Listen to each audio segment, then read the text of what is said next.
Hi guys, I'm Cordy and I have a super easy and awesome sketchbook project for you that you can even do when you don't know how to draw a straight line. So let's jump right in. You're gonna need a fine liner, a pencil, and a ruler or a triangle like this. So let's get started. First of all, we need just 1 point. We're playing with 1 point perspective.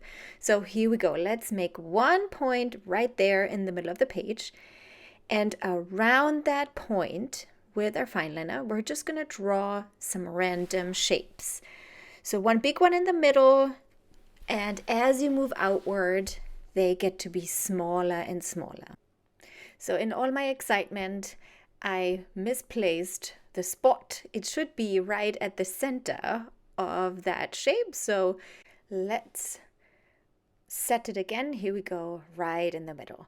Now this point is going to be our friend because all the corners of our shapes surrounding that one big shape, we're going to line up with that one little dot in the middle. So lining up the corner of the shape, we are going to draw a line, and obviously not inside that shape because that line that we just drew is behind that very large center shape.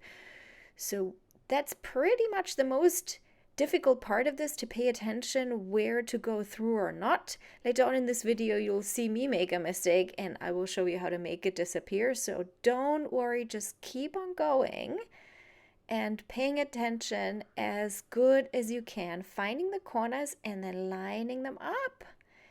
And just doing the first one, you can already see it kind of looks real cool. Those bits that we were drawing before, those random shapes, are turning into three-dimensional beings, into three-dimensional blocks or bricks or rocks, whatever you want to call them. But I find that quite magical, to be honest. So keep on. And here's my mistake, you guys. Check it out. I went all the way in. Am I supposed to do that? No. But I'll leave it because it's really important to leave mistakes sometimes and then see what you can do with them.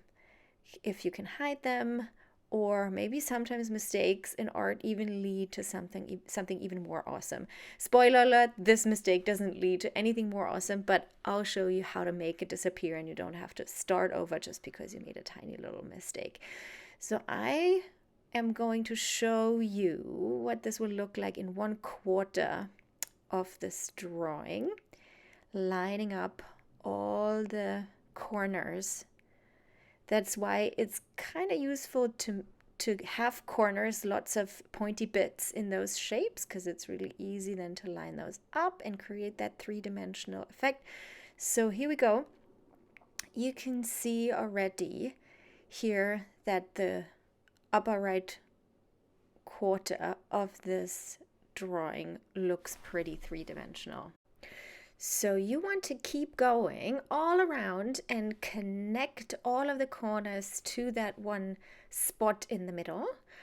I'm going to move on and show you what the next step is. The next step is to create the shading. So we're going to need 3 different types of pencils to create a dark tone, light tone, and a mid-tone. I'm using 4B, 2B, and HB, and also an eraser. Here we go. So we're going to use the lightest one to start out with. And with that HB pencil, we are going to fill in that side of our shape, not the top that is facing us, but the side that goes down. Then we switch over to the mid-tone, which is the 2B pencil, and just make it darker there at the bottom, pulling that gradient up towards the middle. And then we pick the 4B pencil to really darken at the base. Now you're going to have to repeat that with all of the shapes.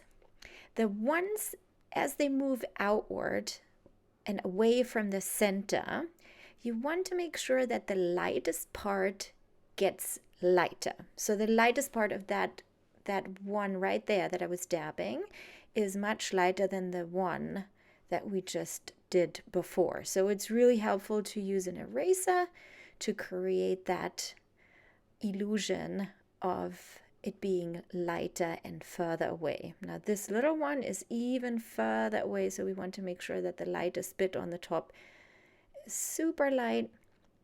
It's almost like a meditative task to repeat it again and again and again and again all around the drawing. Moving on to the next step, adding some color. I got these really cool Inktense colored pencils. They're water soluble and they're just super, super bright. So I'm going to pick a yellow, a pink, a blue, a green, a purple, and that's it. Those are all my basic colors I'm going to use for this project. You can use whatever medium you want. I just wanted to show you these because I think they're super awesome. You'll see at the very end they have this really brightness to them because they're based on ink. So you want to start out with the blue down the middle, green to the right, and purple to the left. With these colored pencils you can really easily blend. Now for the outer ones, we're going to use yellow, the lightest of the colors that we picked. And as we go around the shape, we'll blend from blue outward. Here we're going to go from purple into pink. And next we're going to go from green into, I guess you could say, a slightly lighter green. You can either mix that with yellow and the green that you have, or you can go and use a lighter green all together. It's absolutely up to you. With these amazing Inktense pencils, it really doesn't matter if you use the green one or mix it together. They're really, really bright and hold their color. They're really fantastic. So next step, using your brush and some water, blending all the colors together. And if you try to find my little mistake, it has completely disappeared under the blue color.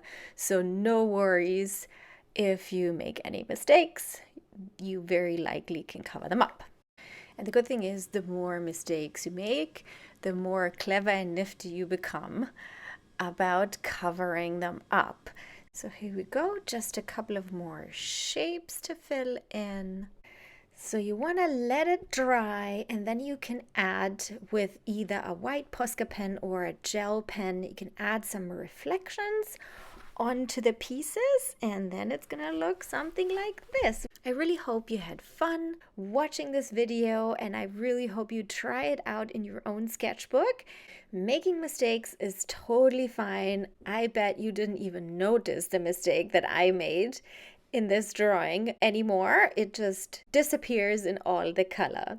If you're up for some more cool sketchbook projects, then please like and subscribe, and we'll draw some cool stuff again soon. You can also hop on over to Skillshare for some more drawing and sketchbook adventures. Please use the link in the description below to get 1 month of Skillshare free. That's it for today. Stay creative, keep on drawing and practicing, and I see you soon for a new sketchbook project. Bye-bye!